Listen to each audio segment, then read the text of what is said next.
நம்ம கீழடி அகழாய்வு பற்றி இந்த வீடியோவில் நம்ம வந்து பார்க்கலாம். ஸோ கீழடி அப்படின்றது தற்போது நமக்கு வந்து பார்த்திங்கன்னா எங்கே இருக்குது அப்படின்னா சிவகங்கை மாவட்டத்தில் உள்ள நமக்கு வந்து வைகை ஆற்றங்கரையில் இந்த கீழடி வந்து இருக்குது. கிட்டத்தட்ட 110 ஏக்கரில் இதற்கான அகழாய்வு செய்வதற்கான இடங்கள் ஒதுக்கப்பட்டு அதற்கான நிதியும் ஒதுக்கப்பட்டு இருக்கிறது. ஸோ தற்போது 10ஆம் கட்ட அகழாய்வு போய்கிட்டு இருக்கு. முதல்ல இந்த கீழடியில் எப்போ அகழாய்வு செஞ்சாங்க அப்படின்னு பார்த்தீங்க அப்படின்னா 2014 to 15 முதல் கட்ட அகழாய்வு தொடங்கப்பட்டது. அப்படியே வந்து 2ஆம் கட்டம், 3ஆம் கட்டம், 4ஆம் கட்டம் என போய் கொண்டிருந்தது. இது வந்து முதல்ல நமக்கு வந்து மத்திய அரசு தான் அதாவது இந்திய தொல்லியல் துறை தான் அதற்கான வேலைகள் செய்து அதற்கான பணிகளும் தொடங்கப்பட்டது.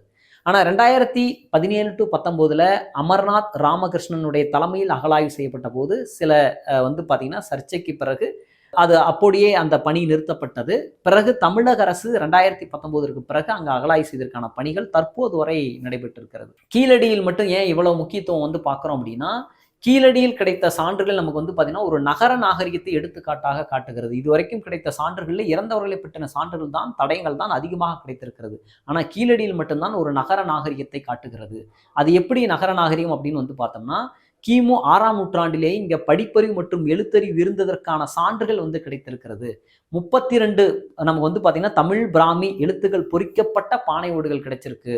10க்கு மேற்பட்ட செங்கல் கட்டிட இடுபாடுகள் வந்து கிடைச்சிருக்கு.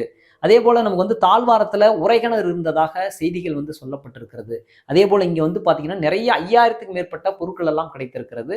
ஸோ அதே போல் நமக்கு வந்து பார்த்தீங்க அப்படின்னா இந்த சுடுமண் குழாய் அப்படின்னு இருக்குது. இந்த சுடுமண் குழாயை பயன்படுத்தி கழிவுநீர் செல்வதற்கான கட்டிடங்கள் வந்து பார்த்தீங்கன்னா அமைக்கப்பட்டிருக்கு. ஸோ இப்படி பல சான்றுகள் நமக்கு வந்து பார்த்தீங்கன்னா தமிழர்களுடைய நாகரிகத்தையும் பண்பாட்டையும் எடுத்து சொல்லும் விதமாக இந்த கீழடியினுடைய அகழாய்வு வந்து இருக்குது. இதை காட்சிப்படுத்தும் விதமாக பிற நாட்டிலும் சரி பிற மாநிலத்திலும் சரி நாமளும் பார்க்கும் விதமாக தமிழக அரசு நிதி ஒதுக்கீடு செய்யப்பட்டு கீழடி அருங்காட்சியகமாக அதற்கான பணிகளும் நடந்து கொண்டிருக்கிறது. நன்றி.